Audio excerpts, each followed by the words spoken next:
It's the Martin and Lewis Show.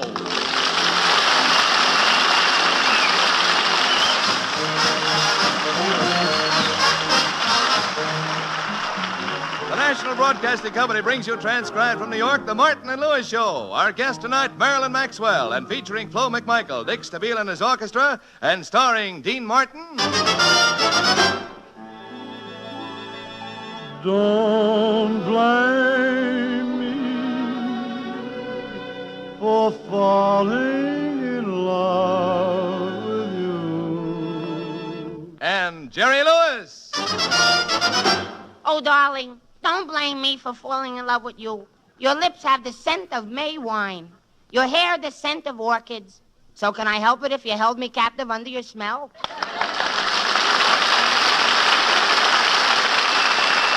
Toot-toot-tootsie, goodbye. Toot-toot-tootsie, don't cry. The choo-choo train that takes me away from you. No words can tell how sad it makes me. Kiss me, Tootie, and then do it over again. Watch for the mail. Well, I'll never fail. If you don't get a letter, then you know I'm in jail. Just darling, toot-toot-tootsie, don't cry. Toot-toot-tootsie, goodbye. Watch for the mail. Well, I'll never fail. If you don't get a letter, then you know I'm in jail. Just darling, toot-toot-tootsie, goodbye. Toot-toot-tootsie, don't cry.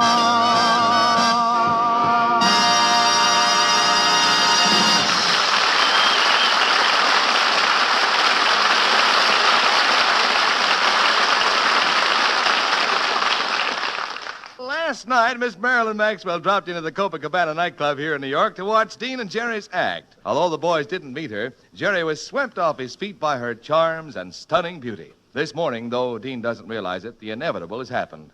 Jerry is in love. Jerry, you've been acting strangely all morning. Is something wrong? I can't help how I act, Dean. Something has happened to me. I'm not myself today. Well, if you're not yourself, then who are you? I don't know. I'm Sir Galahad riding a white horse over the fields to see Lady Guinevere. I am a Romeo climbing up the balcony to court Juliet. I am Mark Antony conquering all of Egypt to make love to Cleopatra. I am Errol Flynn. No, he doesn't have to work that hard. He just sits and waits. Now, wait a minute, Jerry. This is starting to make sense. Has this got anything to do with love? So that's it. You're gone falling in love. Who is it this time? Dean, she's the most glamorous, the most gorgeous, the most fascinating, the most beautiful girl in the whole world. Oh, my gosh. Not another lady wrestler. No, Dean, this is different. Well, who is the girl? Remember who we saw last night at the Copa? Oh, don't tell me it's the new hat check girl. No, more glamorous than that. One of the girls in the chorus line? No, more glamorous than that. Well, those were the only glamorous girls I saw, except, of course, Marilyn Maxwell. Marilyn Maxwell. Oh, Jerry, she's a movie star. She's famous, and she's a big hit playing opposite Kirk Douglas in The Champion. Well, shake hands with the challenger. Face it, Jerry, you're just a kid. Marilyn Maxwell is talented, beautiful, and famous. You can't discourage me. Don't you realize the power of love? When I saw Marilyn Maxwell walk into the Copacabana last night, something happened to me. I've been walking on clouds. I just have to see her again, Dean. Couldn't you tell me some of the things you do to impress a girl? Well, if it were me, Jerry, here's what I'd do. First, I'd go out and buy a really fine, impressive gift. Then I'd look in a book of poetry, find some appropriate verses, and send them to her. Then every day for a week, I'd have a standing order at a flower shop to send her one fresh, exquisite, dark, trembling rose. Oh, Dean, I'm so unworthy of you.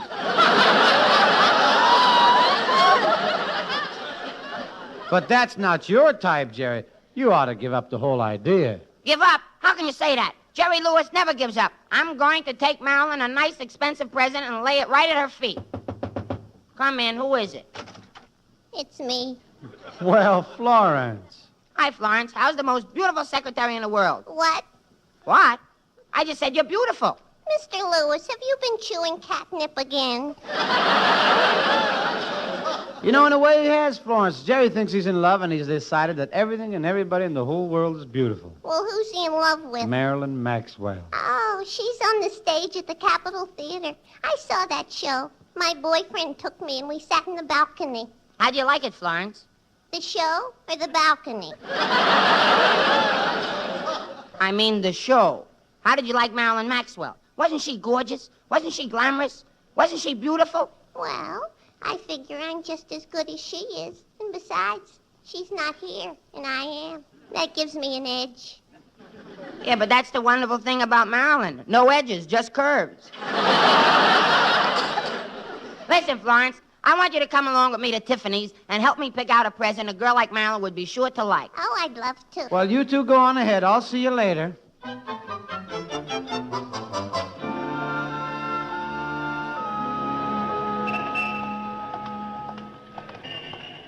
I think Tiffany's is in this block, Mr. Lewis. Yeah, and you know, Florence, I just decided something. I'm going to really impress Marilyn. I'm going to ask her to be my leading lady in the next picture we make at Paramount. Oh, that'd be swell if she'd do it. Well, here it is. Yeah, say, this Tiffany's is really an expensive store, isn't it? What makes you think that?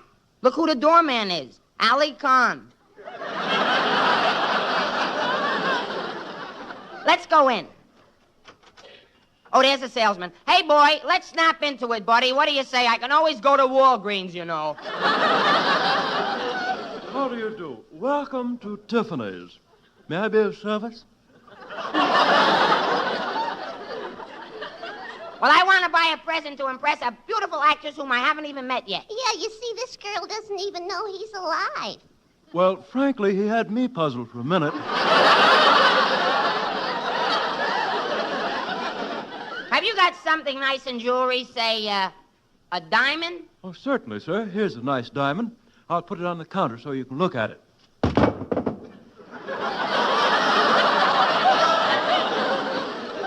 Of course, we also have some large ones.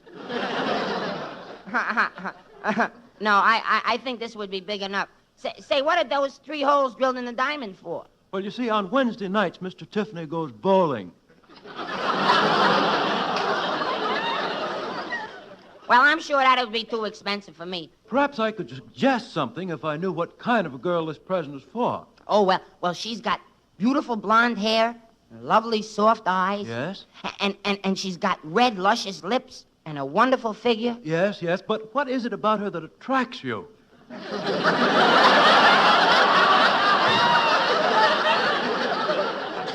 Say, mister, Yes? are you for real? Everything seems much too expensive. I haven't got too much money to spend. Well, how about this nice pearl pin for $100? Oh, no, that's too much. Well, how about this sapphire ring for $75? No, that's still a little high for the present I had in mind. Can't you suggest something cheaper? Well, why don't you have her shoes half soled?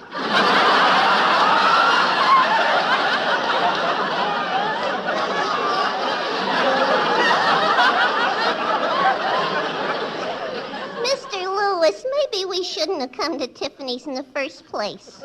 Well, Tiffany's name on a box is always very impressive. Yes. Well, suppose you tell me how much you want to spend. About $25. Well, our policy is never to fail a customer. I'm sure we can work something out, but I don't know how just yet.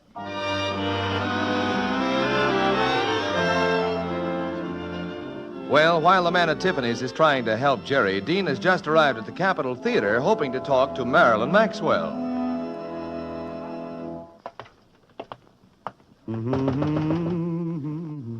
I'm very busy. Who is it? Hello, baby. Oh! Miss Maxwell. Yes, I'm Miss Maxwell.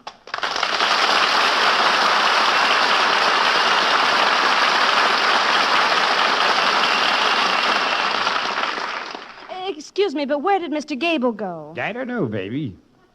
Oh, it was you. Say, what's the big idea? Never mind. You'd be surprised at the number of doors I get open this way.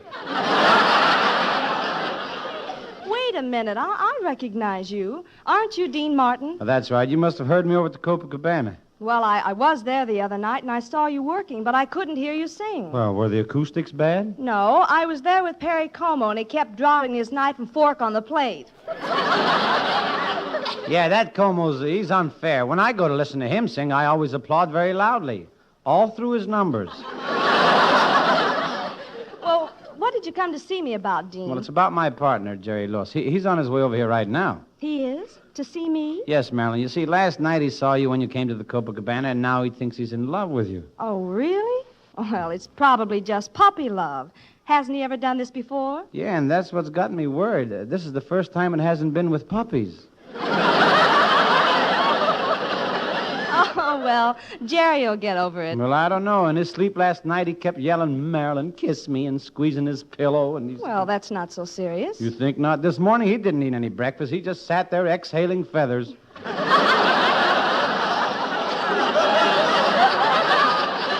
You know, you can see that he hasn't had much experience with girls. I sure can. That's just my point. You never could be interested in a fellow like Jerry, and I don't want to see him have his feelings hurt. Well, I'd be glad to help, but what in the world can I do about it? Well, I have an idea. Now, Jerry's so naive that I'm sure if you made violent love to him, it would scare him to death. Are you sure? Well, I'm positive. Now, look, I got to get out of here. He'll be here any second. Well, go out this hallway door here, Dean. I remember when he gets here now, you just pretend you're madly in love with him. Well, I will do if you think it'll help. Bye. Bye.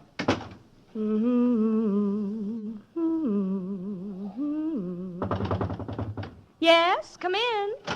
Miss Maxwell, you don't know me, but... Oh, that marvelous, beautiful, deep voice. Yes. Miss Maxwell, you don't know me, but my name is Jerry Lewis. Never mind the details. Kiss me. Kiss you? I must be in the wrong room. You're in exactly the right room. Come here. Now, wait a minute. Wait, please. Oh. Gee, that was wonderful. Yeah. Marilyn, I don't know if I have nerve enough to tell you why I came down here. Because you're in love with me. Gee, I got more nerve than I thought. You know, I don't understand this at all, Marilyn. I came down here hardly daring to knock on your door, and I walk in and you kiss me. Jerry, can you blame me? Why, you're everything a girl could want. You have deep, compelling eyes and a firm, strong chin and glossy, curly hair.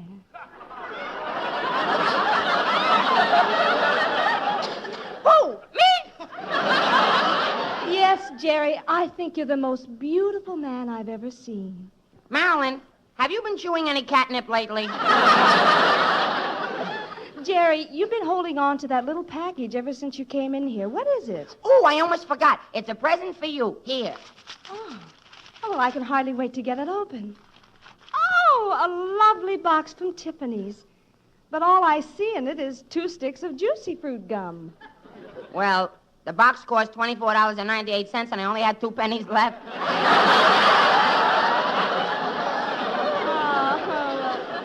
Jerry, I want to thank you. It's a lovely thought. Yes, it's your engagement present. Engagement? Sure. Oh, this isn't going the way it's supposed to at all. You're supposed to be scared. Not me. And after we're married, we'll go back to Hollywood. We'll be the new romantic team in motion pictures. But, Jerry... I'll show you, Marilyn. I'll write you such a love story that you won't be able to turn it down. Jerry, I knew you were a comedian, an actor, but I didn't know you were a writer. Sure, I'm a regular George Bernard McFadden. Tell you what, Marilyn, you come back to the Copacabana again tonight. By then, I'll have my love story written, and we can sit down and talk about it. Well, all right, that's a deal. Until tonight, then. Yes, until tonight, my lovely one. Farewell. But before I go, another kiss? Okay, I suppose. Goodness, Jerry, how did you ever learn to kiss like that? It's simple. Every morning I eat my oatmeal through a straw.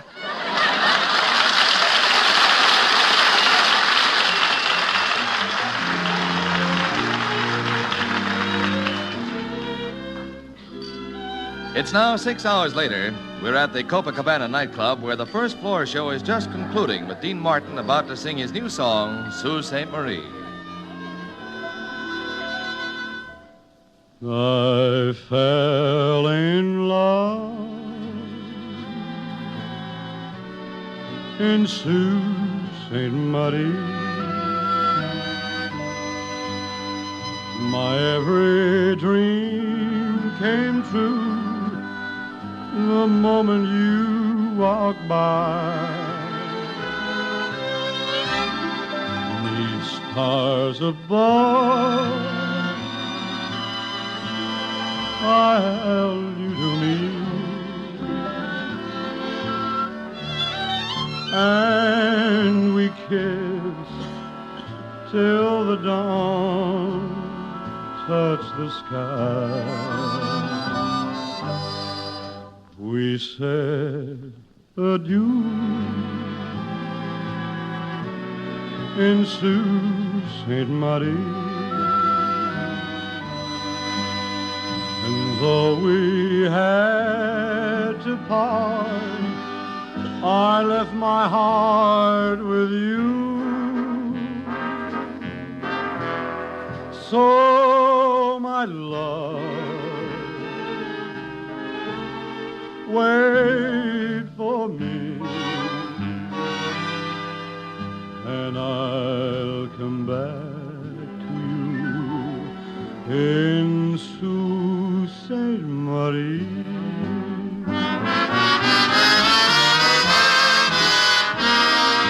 So, my love, wait for me, and I'll come back to you in Sault Ste. Marie.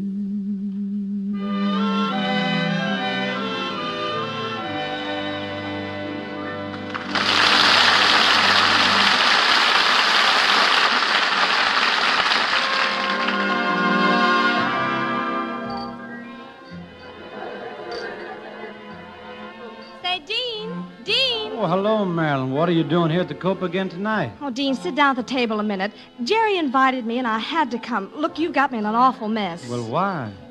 Well, I did what you told me, but it didn't scare him at all. Now he really thinks I'm crazy about him. Oh, gee, I'm sorry, Marilyn. He even wants me to be his leading lady in his next picture. Gee, what'll I do, Gosh, Dean? I don't know. Well, I see you've already introduced yourselves, my partner and my gal.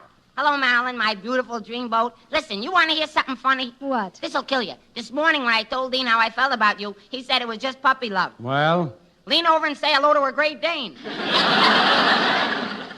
Jerry, there's something important you want to know. I just Not now, Marilyn. Wait a minute. Look, I got the story for our next picture. Gee, I hope you like it. Jerry, you've written a story? Sure. It's all about a lying gangster and his girl. A lying gangster and his girl. Now, what's it called? Fibber and Maul. Come on, let's do it for our nightclub audience right now. Hey, Mr. Stabile, how about a fanfare? Ladies and gentlemen, I have a surprise for you. Miss Marilyn Maxwell, the famous movie star, is here tonight. Miss Maxwell is probably going to star with Dean and me in our next Paramount picture. So right about now, we'd like to give you a preview of this screenplay, which I wrote myself.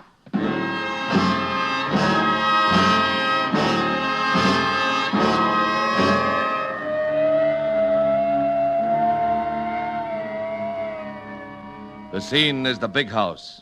A prisoner speaks. My name is Rocky Lewis. 10 years ago, I was head of the mob. I had the big town in the palm of my hand. Gambling, liquor, nightclubs. I had all the rackets sewed up tight.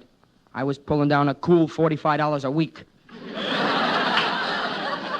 I am Marilyn. I was Rocky's Mall. I was out to get rich. Money, that's what I wanted. I met the right men for it, too. Thieves, gangsters, crooks, gamblers. The gamblers called me Cold Deck. I was bad clear through. I smoked cigarettes. I had dates with Rocky and stayed out until 10 o'clock. I started playing pinball machines, and I learned how to tilt. Yeah, Marilyn was a real no-goodnik. And I had a pal, Dino Martinez. Dirty, double-crossing, thieving. In other words, a right guy. The week after I took Dino into my mob, he stole my wallet and my diamond cufflinks. The next evening, he stabbed me in the back. The next evening, he took my shirt and my pants, and then he squealed to the coppers and had me sent to prison. I began to get a feeling he wasn't trustworthy. And so Dino took over the rackets while I did a 10-year stretch and stir. 10 long years in a tiny cell brooding, planning my revenge for when I got out. There was only one thing that I was going to do when I got out. One thing I had to do first. Find Dino. Get my pants back. Yeah, I had to find Dino. My name is Dino Martinez. I was a Rocky's pal. I squealed on him and I sent him up the river. But I had a good reason. The minute I saw his girlfriend, cold deck Marilyn, I figured it was my turn to shuffle. But now I had all the rackets under my belt. No bootlegger move a case until I give the sign. The bank robbers are so afraid to touch a safe unless I say go ahead. Dr. Schul won't even send out a footpad without me saying okay.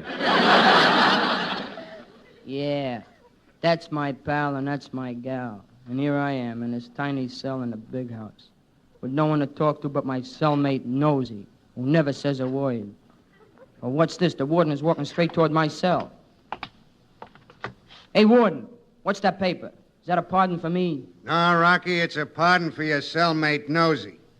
Come on, Nosy, get up. You're leaving the big house, Nosy. And I don't want you going back with that gang of pickpockets. You've got a chance to go straight. Now get out of here, Nosy.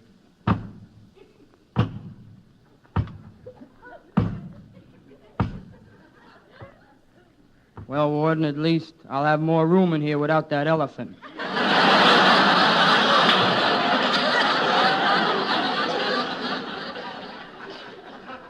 We'll break you yet, Rocky. We got a new one for tomorrow. That was what they planned for me, huh? Your third degree. I knew I had to escape that night. Suddenly a plan came to me, yeah. I was thin. I could do it. I chopped a hole in the water main, took a deep breath, and dived in. 5 minutes later, I popped out of a hot water faucet in the warden's office. The warden did not approve of my ingenuity. And then another plan occurred to me. Quickly, I pretended to be unconscious, and I was rushed to the prison hospital. As soon as the doctor turned his back, I swallowed 200 reducing tablets, mussed up my hair, and walked out of the prison disguised as a floor mop. At last, I was free.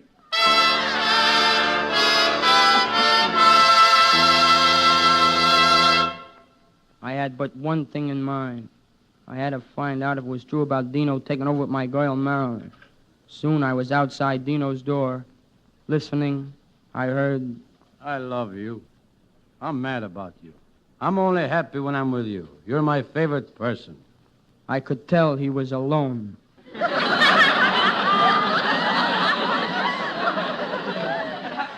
Quickly, I kicked open the door and stepped inside.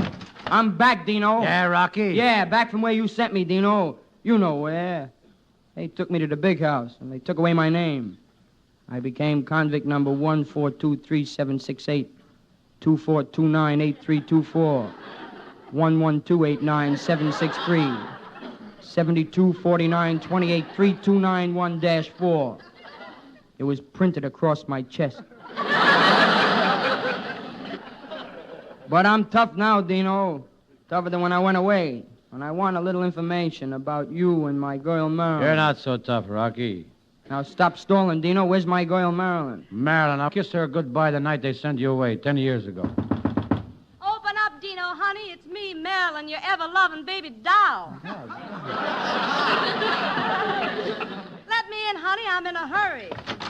Well, it's about time you... Rocky, Dino, what's wrong? Nothing's wrong. What makes you think? Well, the way you two are standing there, glaring at each other. We're only playing a new game. It's called Lilienthal and Hickenlooper. Well, let's get one thing straight, Rocky. You can't expect a girl to wait 10 years. I'm Dino's girl now. You'll never get Marilyn away from me, Rocky. I've treated her too good. Yes, Rocky.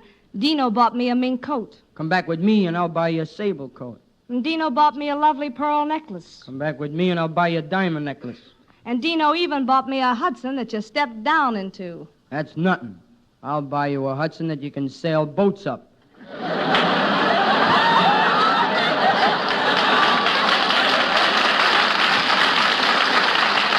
Well, it's no use. I'm sticking with Dino. Okay, this is the payoff. I got a gun. Okay, Rocky. I got a couple of guns here. See, you're jammed right into your chest now. I'm going to let you have it right now.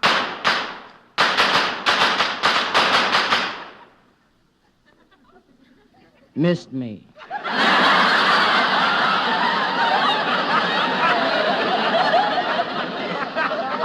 right, I'll take care of this myself. I've got my gun. I'll get him for you, Dino. There!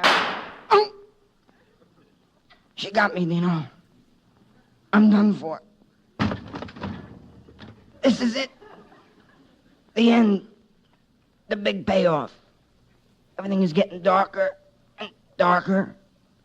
You're fading away. I'm going, Dino. But before I go... Yes. Before I go, I just want to say one thing. What's that? Bye. Bye.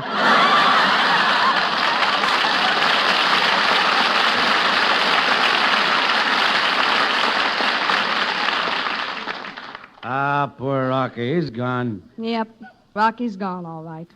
Well, I guess I better get along home. But, Marilyn, you can't go now. I can't. Why not? Because, baby, it's cold outside. I really can't stay. Baby, it's cold outside. I've got to go But, away. baby, it's cold outside. This evening has Been hoping that you drop so in. very nice. I'll hold your hands. They're just like My mother will start to Beautiful, worry. what And you father heard. will be pacing the floor. Listen to the fireplace So roar. really I'd better scurry. Beautiful, please don't Well, hurry. maybe just a half a drink more. Put some records on while I pour. Neighbors mind, Baby, it's bad out there. Say, what's in this No drink? cabs to be had out there. I wish I knew how. Your eyes are like starlight to now. break the spell. I'll take your hat. Your hair looks I ought to swell. say no, Mind no, if sir. I'm moving At least closer? I'm gonna say that I tried. What's the sense of hurting my pride? I really can't stay. Baby, don't hold out. Oh, but Baby, it's it's cold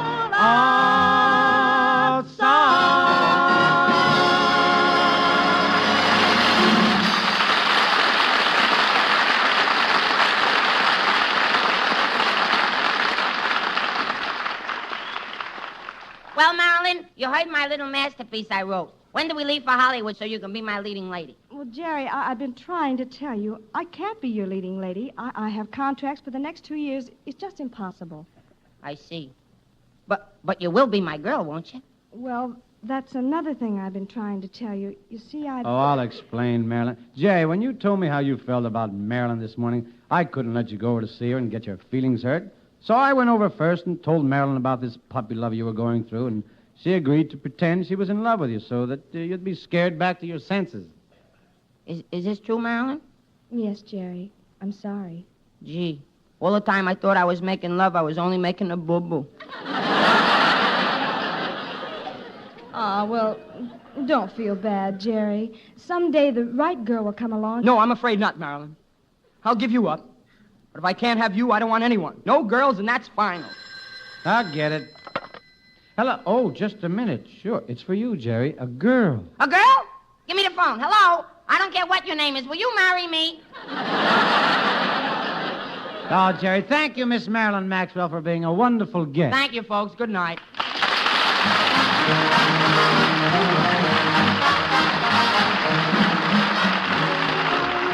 The Martin and Lewis Show, transcribed in New York, is produced and directed by Robert L. Red and written by Dick McKnight and Ray Allen. Next week, our guest will be Tony Martin. This is Ed Hurley suggesting you tune in to your NBC station a week from this next Tuesday evening at 9 p.m. Eastern Daylight Time for The Martin and Lewis Show. Hear the NBC Symphony at a new time tonight on NBC.